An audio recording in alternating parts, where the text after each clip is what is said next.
थाना फतेहाबाद क्षेत्र के पुटपुरा गांव में सड़क हादसे के बाद हुए बवाल और पुलिस पर पथराव के मामले में समाजवादी पार्टी नेताओं का एक प्रतिनिधिमंडल राज्यसभा सांसद रामजीलाल सुमन के नेतृत्व में ग्राम पिन्नापुरा और पुटपुरा पहुंचा। प्रतिनिधिमंडल ने पीड़ित परिवारों से मुलाकात कर उनकी समस्याएं सुनी तथा पुलिस कार्रवाई पर सवाल उठाते हुए मामले की निष्पक्ष जांच की मांग की। मीडिया से बातचीत के दौरान सांसद रामजीलाल सुमन ने कहा कि सड़क हादसे के बाद लोगों में आक्रोश होना स्वाभाविक था, लेकिन भीड़ पूरी तरह अनियंत्रित और अव्यवस्थित थी। उन्होंने कहा कि भीड़ का कोई नेतृत्व नहीं था, जिसके चलते स्थिति बिगड़ गई।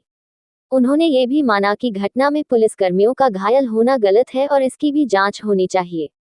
सांसद ने आरोप लगाया कि पुलिस की कार्रवाई निष्पक्ष होने के बजाय बदले की भावना से की जा रही है। उन्होंने कहा कि कार्रवाई केवल दोषियों के खिलाफ होनी चाहिए, निर्दोष लोगों को परेशान नहीं किया जाना चाहिए। उन्होंने दावा किया कि एक युवक रामू की शादी निकट थी, फिर भी उसके खिलाफ कार्रवाई की गई। वहीं मध्य प्रदेश निवासी दशरथ के परिवार को भी पुलिस कार्रवाई का सामना करना पड़ा, जबकि उनके यहाँ टीका लगन का कार्यक्रम होने वाला था। इस दौरान गांव में पहुंची मीडिया के सामने एक युवती भावुक हो गई। उसकी आंखों से आंसू छलक पड़े। युवती ने बताया कि उसकी शादी 19 जून को होनी है, लेकिन उसका भाई फिरोजाबाद से रात करीब 10 बजे घर लौटने के बाद भी पुलिस द्वारा हिरासत में ले लिया गया। उसने कहा कि भाई के बिना शादी की तैयारियां प्रभावित हो रही हैं और पूरा परिवार चिंता में है। युवती ने बताया कि उसके पिता भी बेटे को छुड़ाने के प्रयास में जुटे हैं, जिससे परिवार पर अतिरिक्त मानसिक दबाव बना हुआ है।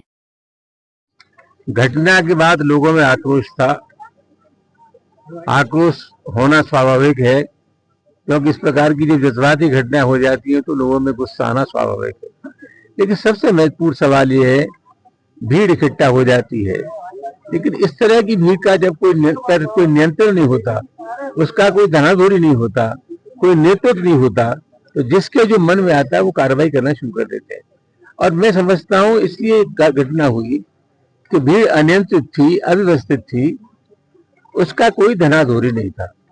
पुलिस वालों की भी चोट आई, हम किसी कीमत पर ये नहीं कह सकते कि पुलिस वालों की जो चोट आई अच्छा हुआ, ये गलत हुआ। लेकिन घटना के बाद हम अपेक्षा ये करते हैं कि जिस तरह की कार्रवाई हो रही है वो कार्रवाई न्याय संगत नहीं है। कार्रवाई गुण दोष के आधार पर होनी चाहिए। तो इस घटना के लिए दोषी है तो समझ में आता है, लेकिन एक कभी लड़के की शादी थी परसों, रामू नाम के लड़के की, उसके खिलाफ भी कार्रवाई हुई है।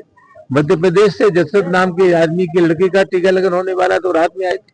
तब कुल मिलाकर के बदले की भावना से ये प्रतिष्ठा का सवाल बना करके पुलिस पिट गई है। लिहाजा जिसको चाहेंगे उसको रगड़ देंगे, ये ठीक नहीं है। हम चाहते हैं कार्रवाई हो, लेकिन पूरी घटना में गुण दोष के आधार पर कार्रवाई होनी चाहिए। किसी भी निर्दोष व्यक्ति का उत्पीड़न नहीं होना चाहिए।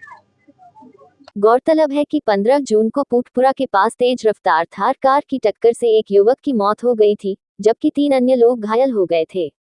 हादसे के बाद आक्रोशित ग्रामीणों ने हंगामा करते हुए पुलिस पर पथराव कर दिया था।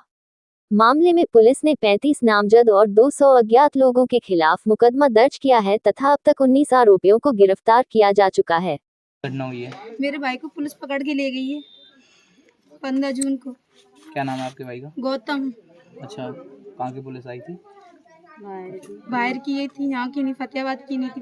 अच्छा, आपका भाई यहीं रहता था क्या? नहीं, फतेहाबाद रहता है मेरा भाई तो स्टोरी वीडियो बनाता है। अच्छा, आपकी कब की शादी थी? 22 जून की है। 22 जून की थी। हाँ। लगन कल की थी, 16 की निकल गई। हाँ। 22 जून की आपकी शादी है। आप क्या चाहते हो? मेरा भाई आ जाए बस। मेरे भाई को पुलिस पकड़ के ले गई, बहुत तेज मारा है मेरे भाई को, पकड़ के ले गई है यहाँ से। मेरे भाई की कोई गलती नहीं है, वो तो 10 बजे आए थे यहाँ पर वीडियो बनाने के लिए। उनका टाइम बस 10 बजे, मतलब डोर होने के लिए आते, लगन के टाइम पे आते। वो तो बस बच्चे आ जाते, उस आगे से काम करते अपना। लगन हो गई?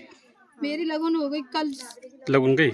नहीं गई है, मेरा भाई नहीं है तो कहाँ से जाएगी। मेरे पापा भी नहीं है यहाँ पर। कितने भाई बहन हो? मेरे 5 बहन है, एक ही भाई है बस मेरा।